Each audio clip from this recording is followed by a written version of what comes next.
Group B Rally has produced some of the most iconic and famous rally cars, or cars in general, that have ever existed, like the Lancia Delta Integrale, the Audi S1 Quattro, and the Subaru 22B. However, if you want one of these iconic cars, you're going to be paying in the $500,000s to the millions of dollars for an original, and then you're pretty much not going to be able to drive it because it's a race car, you can't get parts for them anymore, and they're just too iconic to drive on the street. And that's a lot of money to pay for a 2-door or 4-door hatch or a sedan that really isn't a super flashy car. It is just a timeless piece of history, especially when it comes to rally. However, a new company called Kaimera Automobili has made it possible for you to buy a brand new version of one of these cars, and that is the Lancia 037. Kaimera has redubbed it the Evo 37, and this is an insane, beautiful piece of art that Kaimera has produced. By basing it on the 037, they've taken some of the styling cues and engine dynamics from that car and basically redesigned it from the ground up to have essentially a resto mod. Now, these are not cheap. While you can get an original 037 for a lot of money, these are not going to be any cheaper. In fact, in some cases, they might be more expensive. The starting price on an 037 is $739,000 US. However, for a special edition, Kaimeras like the Martini Racing one, where only 37 of them were made, one just sold for $1.4 million. And if you're thinking, wow, that sounds a lot for a resto mod, it is. It's probably the most expensive resto mod that I know of, at least. So it begs the question, is it worth it? However, with a twin-charged 2.1 liter 4-cylinder engine that produces about 500 horsepower and 405 foot-pounds of torque, this thing is no slouch. It is a pretty fast car, and not to mention, everything on it is brand new. It is a resto mod. It's not an old body that's been refurbished and redone. It is a carbon fiber paneled piece of art, and so everything on it is new. You're not buying an old car and having to fight maintenance on it. It is going to just work out of the box. Along with this, it has a top speed of 174 miles per hour and a 0 to 60 time of 4.2 seconds.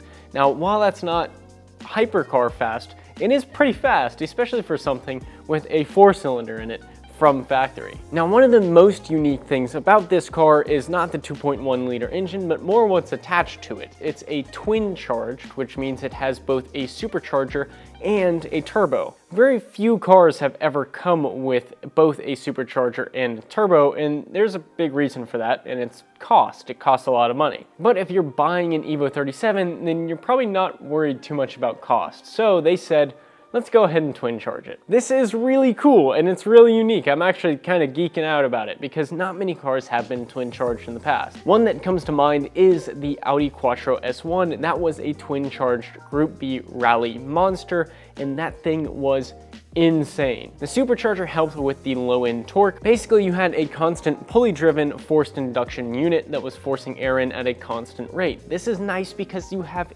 instant power gains and instant torque from that supercharger. However, you miss out on the upper level gains that you get from a supercharger. So Kaimera has added both to the unit, and basically at a certain point, the supercharger actually disengages via a clutch and the turbo takes over after it's had enough time to spool up to a high enough PSI. That's right, it's actually a dynamic twin charging system. It's not just any normal twin charging system where the supercharger stays running the full time and then you have the parasitic drain on the upper end of it. It actually disengages, so you lose the parasitic drain and goes full to turbo once it gets enough pressure built up. That is genius and absolutely insane that it's in a production level car. It's starting to make sense on why these cost $700,000 to $1 million each, is because of stuff like that. It's not just they slapped a 4-cylinder in it and called it good. There's actually quite a bit of engineering that went into these cars. Now, Kaimera has produced the Evo 37. They have made the Evo 37, they have released the Evo 37, and you can buy one today if you're lucky enough to find one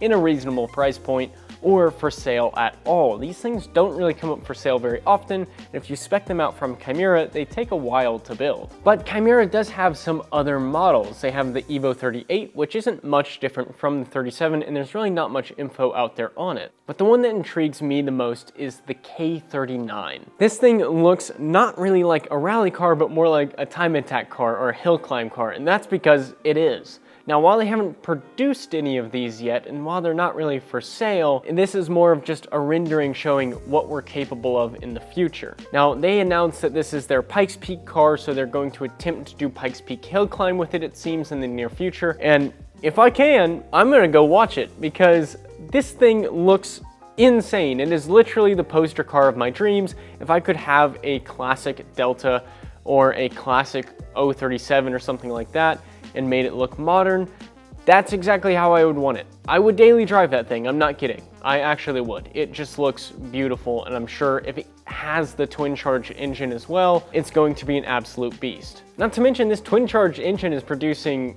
500 horsepower and 400 something foot-pounds of torque in a body that only weighs about 1700 kilograms. Because most of it's carbon fiber, it has a really short wheelbase with a mid-engine. It's basically an insanely fast MR2, and I bet this thing is just absolutely nuts to drive, and it's probably something that you can't just get in and drive and be confident in because of that short wheelbase, mid-engine, and that much power. In fact, you probably have to be pretty dang good in the corners with your braking and your shifting to be able to drive this thing fast, which is one of the things that I absolutely love about it, because all of these cars are not just works of art, they're really tailored towards a true driver, and I cannot wait to see what Kaimera does in the future, and I can't wait for them to release the K39. As you guys can tell, I'm kind of geeking out about this, but I'd love to hear you guys' opinion about Kaimera Automobili in the future, and what you guys think that they have coming up. What's your favorite model? Do you like the Evo 37, the Evo 38, or the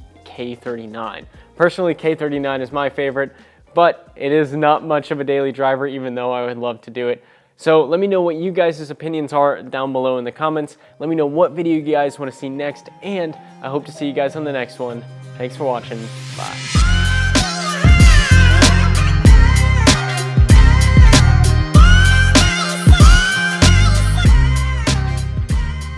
It's like a Group B rally car mixed with a time attack car, and it can... Sorry, Logan.